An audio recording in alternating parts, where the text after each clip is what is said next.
One, Will Ely.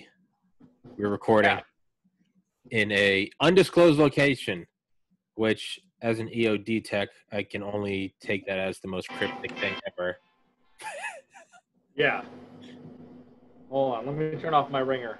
You're all right. I don't know who's trying to call me. You're quite all right. All right. Ringer's off. Want to run this bitch for like an hour? Can you do that? Yeah, 45 an hour, something like that. I can do less, dude. We can do 30, 45. I don't give a fuck. Whatever works best for you, man. Yeah. Let's shoot for 45. Okay. So, yeah, you can't say anything about where you are, though, right? No. And this is like my new civilian job stuff. Okay. But yeah, I'm in like a lab with there's hundreds of $1 million worth of weird. I'm in a like a SEM lab in the middle of Central Ohio. Yeah. There's a bunch of there's like 20 electron microscopes in this building. Jesus. Can you speak on that at all? Can you speak on like what your new job is, or is that? No, I'm trying to stay away from that. Okay. We'll tack hard the other direction. They calculated the explosive power of the Beirut explosion. That's what you texted me last week, right? Yeah. So I think the original estimates that came out were like 2 kilotons, 2,000 tons, if I remember right. Uh-huh. But the better calculation was more like 600 tons, which is about a quarter of what the original estimate was. Okay. Which probably makes sense. Yeah. And that's all TNT equivalent. So when you start dealing with like bulk explosives, especially like ammonium nitrate stuff, it's really slow burning, relatively speaking. And, the 600 tons is pretty, that makes sense. And it also really makes sense that the estimates at the beginning were so far above what everybody thought. Why is that? I'm sorry, that the estimates at the beginning were so far above what they ended up being.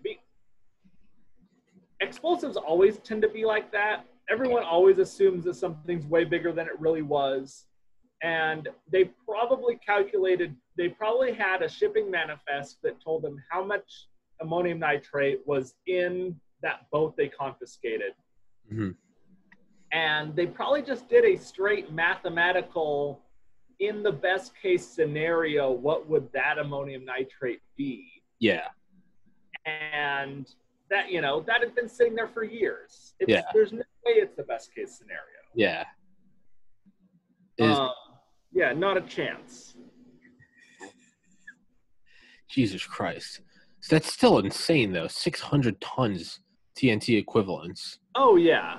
But, at this point, we're just, comparing 600 to 2,000, Yeah. That's a major overestimate in the beginning. Yeah. But it's also, like I said, not surprising.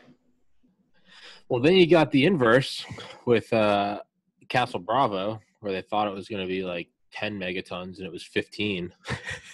Yeah, but that's when we had no idea what the hell was going on or what we were doing. Just set it off. Just fucking see what happens. Yeah, and, and that is outside the world of conventional explosives. Yeah. So that's a different realm. I mean, that is the power of the gods. Yeah. That's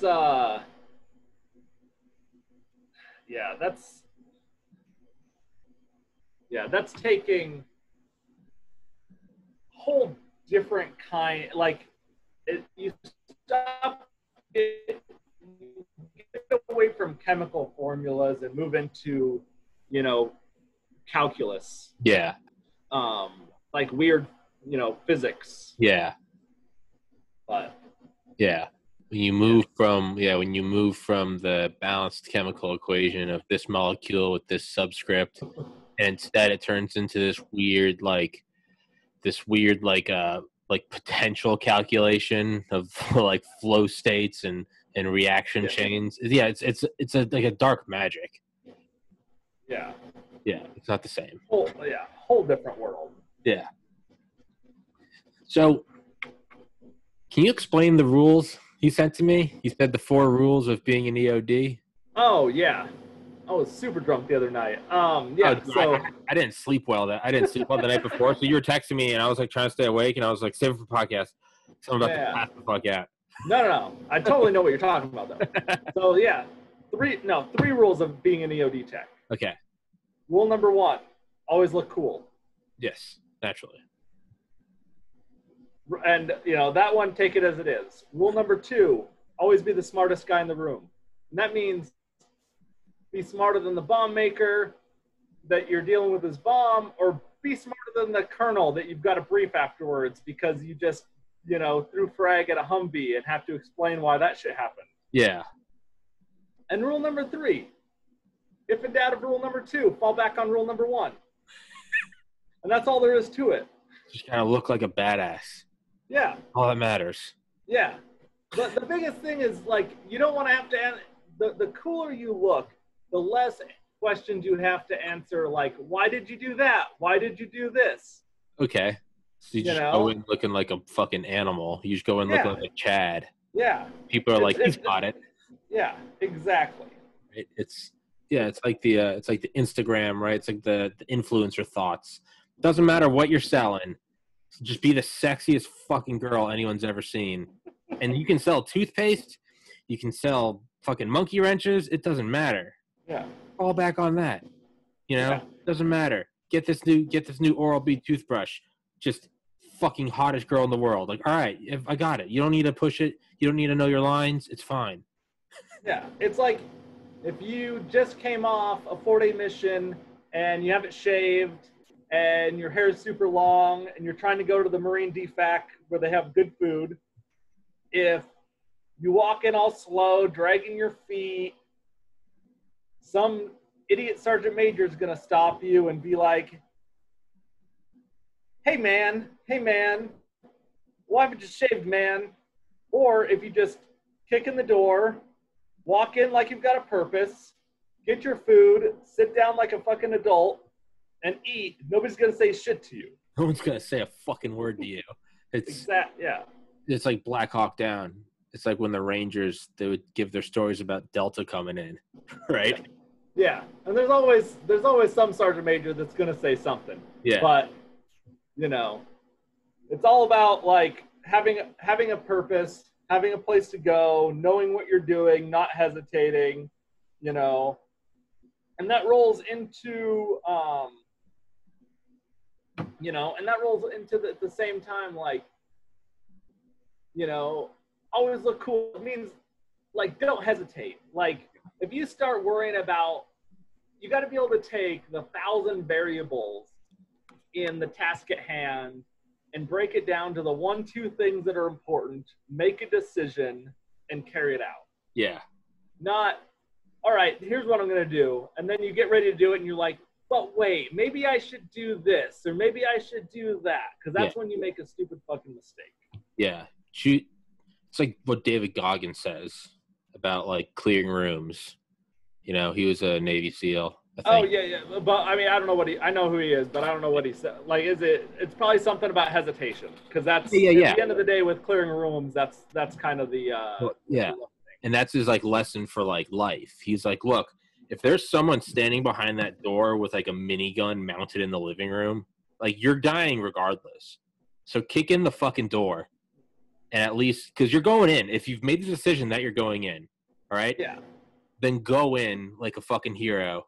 Because you can either go in and flinch and get torn up, or you can go in like a fucking alpha, clear in the room and get torn up. You're going in regardless, so go out as a fucking hero. But he's like, that goes for life. If you're going to go ask for a job or apply for a job, make the decision if you're going to do it. And once you decide you are, do it like you're the best thing that's ever walked through those doors, right?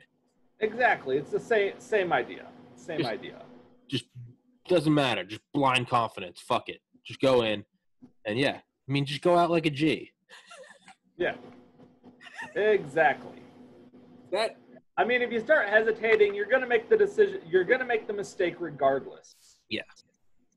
It's better to just like go. Yeah, like at least if you're going to make the mistake, go out like a man. Yeah. Yeah. Is the Hurt Lockers accurate? Or Hurt Locker? Is that accurate? Or is that a little so Hollywood? my big takeaway on that movie, the whole like scene where he takes off in the hoodie, you could throw that away. Okay. Anything that happens while he's wearing a hoodie is bullshit. Okay. Like the daisy chained IED that we're all on top of each other at the beginning that he pulls up with one hand was stupid. Yeah. Because you're going to build a similar thing, but it's going to be stretched out along a road where you have one like every 20, 30 meters to try to blow up a bunch of trucks, not like a bundle of projectiles in a star pattern. That was silly. Car bomb, like at the end of the day, a car bomb, like the car bomb that was there, you evacuate the area and like we were doing boot banger. So Sidney Alford invented this explosive charge called the boot banger. But you really just do your own by taking a couple blocks of C4 and strapping them to the underside of a 5-gallon jerry can full of water. And then you slide that shit under the vehicle. Okay. And you blow that up and it shoots the water up through the trunk and takes anything that was in the trunk and throws it out. So just like a water jet? So you always had 5-gallon jerry cans. So what's that? I said, so it's just like a water jet? It just kind of just slices it off? Yeah.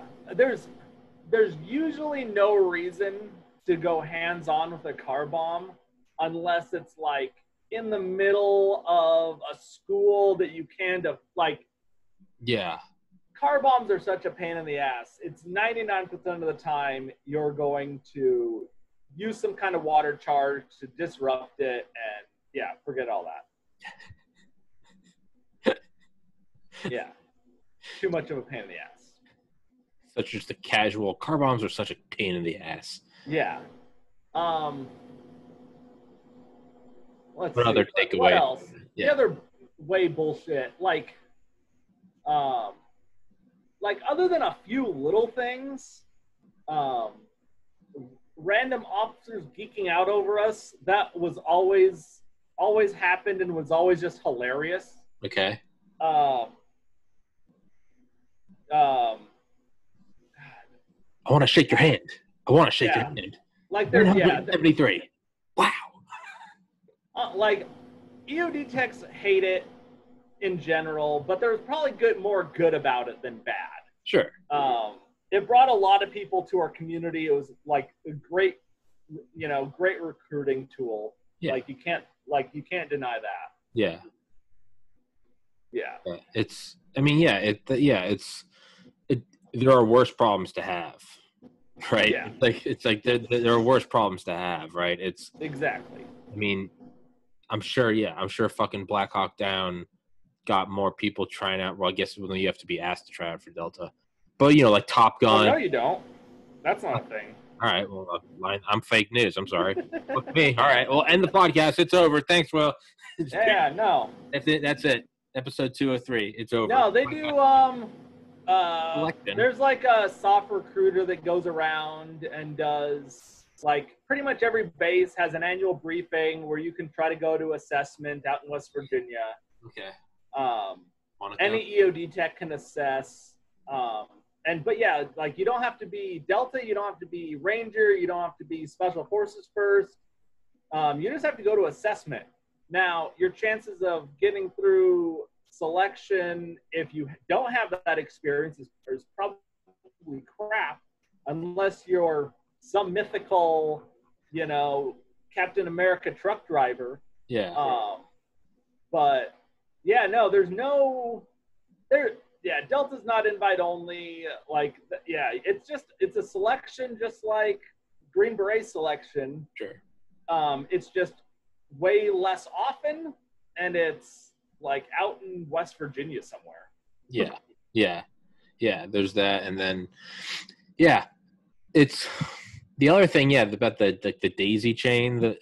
The thing that he picks up though, that's also like he just was he one-handed like 4,500 pounds.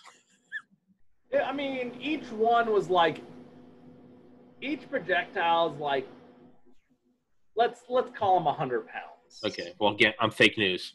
Fuck me. Yeah. But still. Yeah, so he's still one-handed like 800 pounds dragging across the ground. That's still silly, but that's because they were all plastic. Yeah. You know? Yeah. And it's a great scene. It's a great cinematography, right? He pulled it. It's a great scene. I mean, maybe there were maybe they were hollow ones, and which we used to find all the goddamn time. Yeah. And they were light. Who knows? But like the fake stuff that bothered me was like, oh, they go out and respond by themselves as a single vehicle. Yeah. Like you're not going to be allowed off base as a single vehicle. You're going to have a convoy of 3 or 4. Yeah, he's going out. Which kind of gets rid of like a whole bunch of the getting like by themselves with those SAS guys or whatever they were shooting sniper rifles. Yeah. Like that wouldn't have happened because they would have had 50 other Army dudes, all with like Ma Deuces mounted in turrets, and they would have just aimed Ma Deuces at that building and just brought it to the ground. Just fucking turn it into powder. Yeah. It's like a romantic sheriff type thing, right? There's a big iron on his hip. He like just shows up in a truck by himself. Is like, all right, I'm gonna take out this bomb. Again, good for movie making, but yeah. So you brought it up last time, and I mean, if my podcast isn't on NSA or ATF watch list, there's no way it's not now because we talked about literally building bombs last time. So I mean, everyone that comes on this podcast, welcome. You are on the list. I hope we have our own server. I hope we have a TPC server somewhere in NSA. Yeah, sure. You talked about how you were surprised at how violent everything is in 2020, that there have not been more homemade explosives. Yeah, absolutely. I feel like that's even more so now, right? It's only ratcheted up since we last talked. It's only gotten crazier. Yeah, it's only gotten crazier. Like I don't even know how to describe it. It's completely ridiculous, you know, and I don't even know how to describe what's going on right now. Like, no, I'm not trying to go into any politics of it. I'm just looking at the pure like volatility of the situation and the civil unrest. Oh yeah, it's odd. Yeah, it's odd that there's not. I mean, and it's ratcheting up, right? It's going to, they Molotov some cops last week. That was like a first. Not a van, like an actual, they threw it at cops. Yeah. Why isn't there more explosion? Why aren't there more, IEDs, ambushes? I mean, I'm not condoning it. I'm not saying I want this. I'm just, from an objective viewpoint, it seems like there would be more. Why not?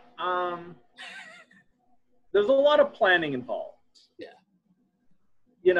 I think it's a big step between filling a liquor bottle with gasoline and building a more planned out bomb with a trigger and things. And also the people that do the bombs end up getting caught because more investigation goes into it. And, that's just the way it's gonna be.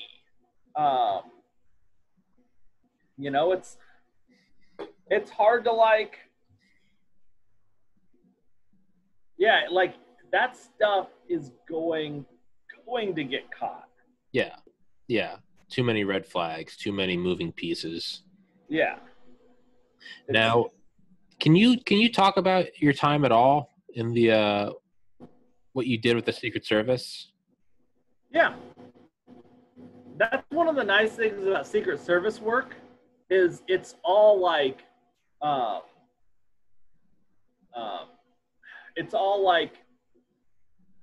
it's secret that you're gonna go do it, but once you've done it, there's not a lot you're not supposed that you can't release that you really can't say. Yeah.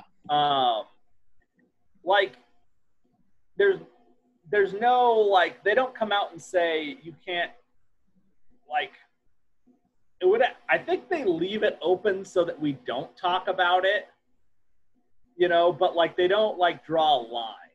Okay. But it's, you know, it's... Can you explain that a little more? Like, I can absolutely say that I worked, you know, I went to China for a week when Biden went there for a day. Really? Yeah. That's fucking badass. Yeah. I mean, that was an easy one. Because I went there, you know, basically, you know, did me stuff. Did, you know, stuff related to what I do. Yeah. You know, but I had to get there a few days before he did, so that, you know, because they couldn't afford to not have us there when he got there. Yeah. So it just meant I got a bunch of free days in Beijing hanging out. Fucking chilling. You know, because my flights did get there on time. Yeah. But, you know, from there, it's, yeah, I don't know. Like, from there, you know, I did 10 days in Martha's Vineyard with the Biden or the Obamas. That's so cool. More speeches and little things that I can count. Yeah. You know, but I wouldn't get into like a bunch like the security procedures. That were put into place. Yeah. You know. Okay. Well, that's what I was going to ask you, but okay. Yeah. But most of the time, it's like it's me manning like a vehicle checkpoint, and with a like paired up with a Secret Service dog handler. Yeah. Yeah. And just kind of, you know, waiting for, you know, something to come up. Yeah. Yeah. Now, when you said that they leave it open so you don't talk about it, does that mean like by not, you know, signing your life away to secrecy, it's almost less sexy, so you're probably not going to spill the beans? It's like once you're 21, you don't really drink as much as when you're 18 because you're like, A little bit, yeah. And then like we always, so like me and the other EOD guys I traveled with, one thing we always did was cover stories. Like that's a thing in EOD. Like really, especially with all the Secret Service missions, we always but we come up with them ourselves, and it's mostly a thing to do with the bar. Yeah. So I did a month at Trump Tower with another guy and a bunch of other people. There's always a bunch of bomb guys at Trump Tower. Holy shit. And like we had a bar we picked out that we were going to one night a week or so. And by like halfway through, the bartenders knew us, and we had a cover story that we were consultants in the security field, you know, because we want something that's kind of like believable. Yeah. And fits like our personalities and the way we dress. Sure. And like we had this whole story about why we were in town. And one night, Secret Service guy in uniform, like a uniform Secret Service guy, comes walking in with his dog, walks right up to us, and he's like, hands on back, how's it going, man? What's going on? You guys having fun? And the bartender's like, oh, how do you know these guys? And he's like, oh, they're the bomb guys. They're working with me over at Trump Tower. Jesus. We're both like, dude, we had a cover story here. Oh yeah, he's with the bomb guys. We're looking for the bomb on the corner of like what bomb? Like, yeah. Jesus. Exactly. And it's like, walks in. What was the point of that, man? Now is that guy just a fucking moron? That to us. Was that guy just a fucking moron, or did it not matter that much? He just didn't care. He just literally didn't care. He was unconcerned. I was yeah, in like, sorry, you just broke up. We good? You cut out there for a minute. Yeah, you too. Yeah. Yeah, it's I was in Manhattan. You cut out there. I missed what you asked. Yeah, no, I said I was in Manhattan for a couple days, and I was near Trump Tower, and I saw they had all the dump trucks lined up around it, full of like concrete. Was that for like a car ramming it potentially?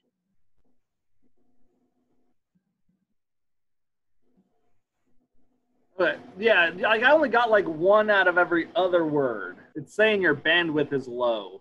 Motherfucker. Let's see. Can you hear me? Are we good now? Any better? Yeah. Okay. Yeah. It always does this in the evening. I swear to God, it has the internet has an attitude, it has a personality. It gets really bitchy after 4. But yeah, I was in Manhattan, and I think in 2017, like early 2017, and yeah, I remember going by Trump Tower, and there are all these dump trucks full of like concrete around the perimeter. Is that for like car bombs?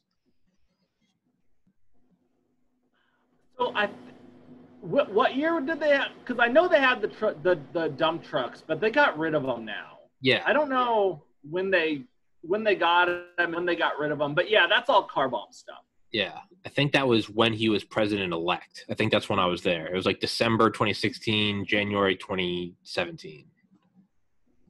So he was president-elect. Okay, yeah, I think they have those when he's there. When I was there, it was like just the kids and the wife. Mm-hmm. There's like different levels of security depending on like if he's there. And when I was there, it was like the kids were there every day, so they couldn't just like keep those up permanently. You know what I mean? Yeah. That's New York's a weird one because there's so many, just an infinite number of nooks and crannies. Like, right? Who's to say you just don't dump a bunch of C4 on one of the subways, right? Yeah, but they kind of know like what's under Trump Tower. They know what's next to it. Yeah. And they've had it for long enough that it's not as big of a deal. Yeah. Yeah, that's just got to be a headache and a fucking half, defending the president in the middle of Manhattan. Yeah. Jesus Christ almighty. It's like a final exam question. In the hypothetical scenario, the president's in Manhattan, right? Yeah. So you remember when that guy like tried to scale the side of Trump Tower and he had like suction cups?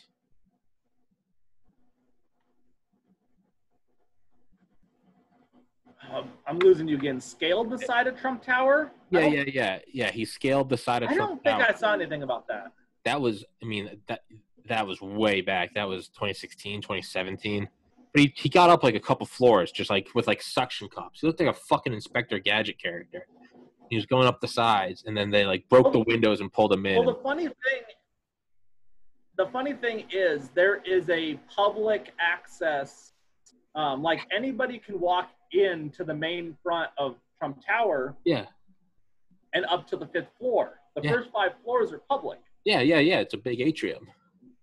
Yeah, so you can go, and then on the 5th floor, there's like an outdoor patio.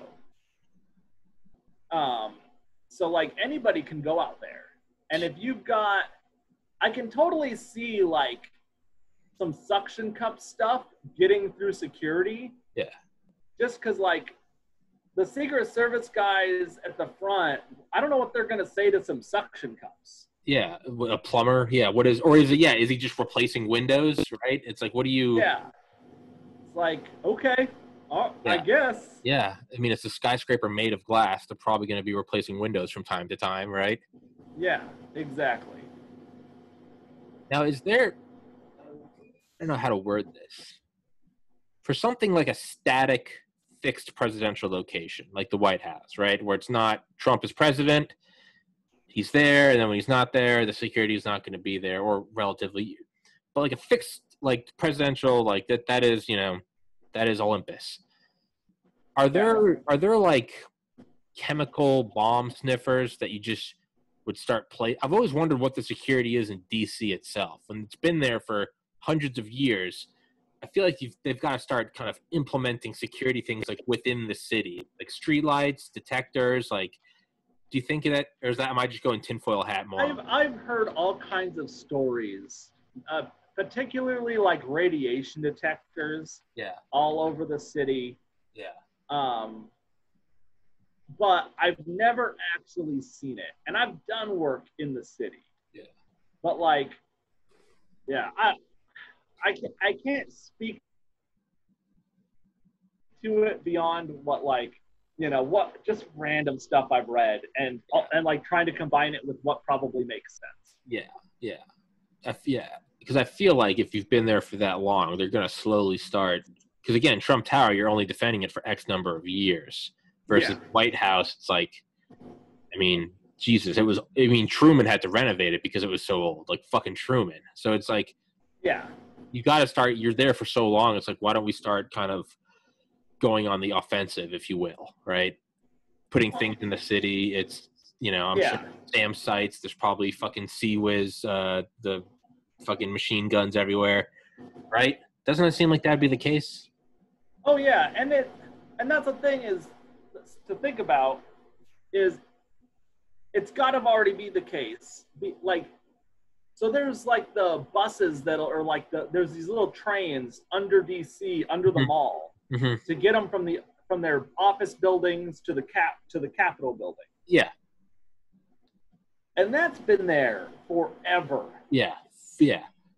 So, and they've built on since then. And that was just something they were like, oh yeah, it's too dangerous to have all these, you know, elected leaders walking across the mall.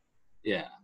So, you know, and that's something small they've done forever ago. They had to have added, you know, other stuff. Like, yeah. But I think the only way you're going to find out is if you put a bunch of radiation sources in a vehicle and drive around until somebody stops you. Tune in for episode 204 because I'm heading to DC. Got right? Like full plutonium. You know, I think that's the only way you're going to find out, though. You know what I mean? Yeah, well, hey, I'm reading between the lines. You're telling me to go bomb DC. I got you. Don't worry. Yeah. But yeah, right? Have you ever heard of the DUCC, the DUCC, the Deep Underground Command Center? It was proposed, I believe, under the Kennedy administration. I haven't read about it, but it sounds like a lot of the other like random weird things like that. You know, there's all the big stuff at Cheyenne Mountain. All the Stargates, like from the Stargate movie. Yeah. Like, you know, there's a reason why the Northcom commander's there. There's giant command centers all over the place. Yeah, Raven Rock, Mount Weather. Yeah, could replicate. Like, we're already capable of basically, like replicating what is at the White House wherever the president goes. Yeah. Like when the president goes on vacation, they're setting up basically the same thing. Yeah. You froze on me. Sorry. Am I still here? Will? Yeah. We good?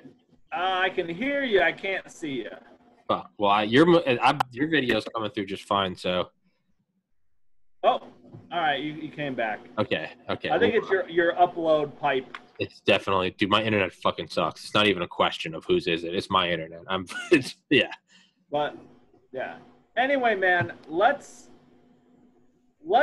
carry this on next time. Internet's kind of slowing us down, and I got you. My audio here is not great. I got you, man. I apologize. It's no, yeah, it's good. But anyway, this week turned it into crazy because I ended up. No worries. I ended up being able to move all my jobs for next week to this week. So no worries. I might hit you up on Monday. Maybe we'll find something in the next week or the week after. We'll catch this up and do a good one. Absolutely, yeah. Sorry everybody. Internet sucks. That might be the NSA fucking with us because they don't like us They don't like us talking about radiation. Yeah. Your internet's slowing down because it's getting to the FBI servers. Bastards. All right, my man. Well, hey, I'll text you and we'll set something up next week, all right? Or the weekend. All right, All right, dog. sounds good. Peace. Bye.